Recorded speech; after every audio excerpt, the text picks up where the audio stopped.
Bonjour à tous, Carole Caudrelier. Alors aujourd'hui j'avais envie de faire une petite vidéo par rapport un petit peu aux péripéties, à toute l'initiation qu'il y a d'être ici en Mongolie. Ça va faire à peu près 8 jours qu'on est arrivé.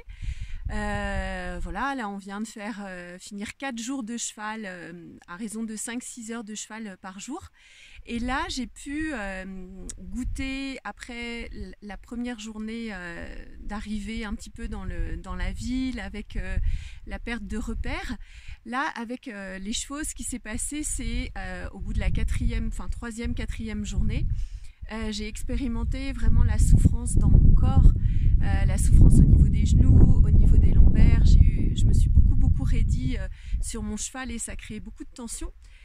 Donc beaucoup de contractures et c'est là que je me suis aussi aperçue de comment mon corps en fin de compte réagissait et malgré l'espace continuait un petit peu à se contracter.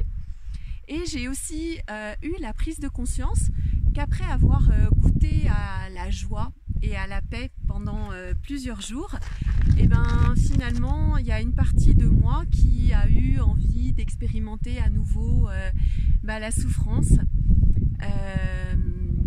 Voilà, la souffrance, l'inconfort, parce que c'était vraiment très intense, très difficile cette dernière journée.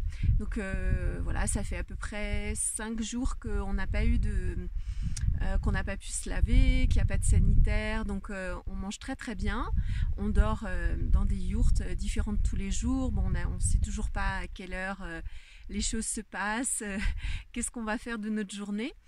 Mais c'est vrai que là, l'inconfort, c'était vraiment la souffrance, la souffrance dans le corps. Et j'ai vraiment pris conscience aussi qu'une partie de moi a choisi, de retourner à un petit peu de souffrance, parce que peut-être que c'était trop beau, peut-être que c'était trop joyeux, trop calme, trop paisible pour moi. Et du coup mon corps s'est contracté et j'ai eu à nouveau cette souffrance. Voilà. Donc aujourd'hui ça va vraiment beaucoup mieux. J'ai retrouvé vraiment la joie d'être, la gratitude d'être. Je pourrais parcourir encore beaucoup de kilomètres en jeep sur des petits sentiers très rocailleux à 5 km/h, c'est pas trop un problème. Voilà, donc tout ça pour dire aussi que la vie c'est vraiment des phases, des espèces de transitions de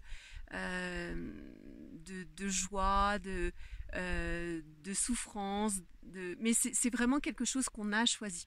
Donc là, à partir de hier, j'ai vraiment tellement eu mal dans mon corps, tellement eu mal dans mes genoux, au niveau des reins, au niveau du dos, au niveau du ventre, que j'ai vraiment choisi d'arrêter de souffrir.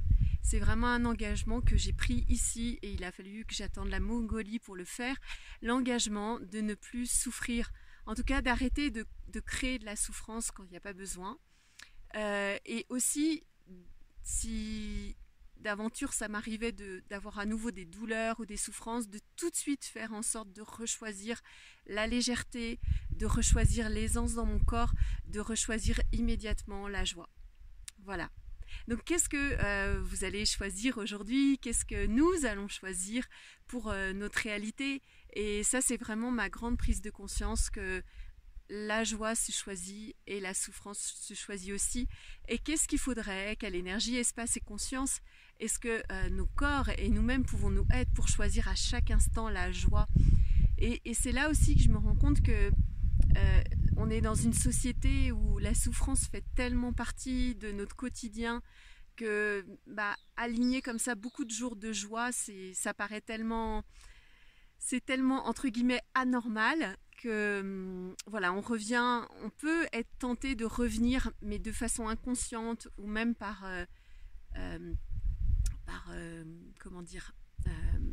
duplication. On va se recréer des petits moments où on a quand même des petits inconforts ou des petites souffrances, voilà, pour pouvoir goûter à ça aussi. Voilà. Donc quel choix est-ce que vous allez faire?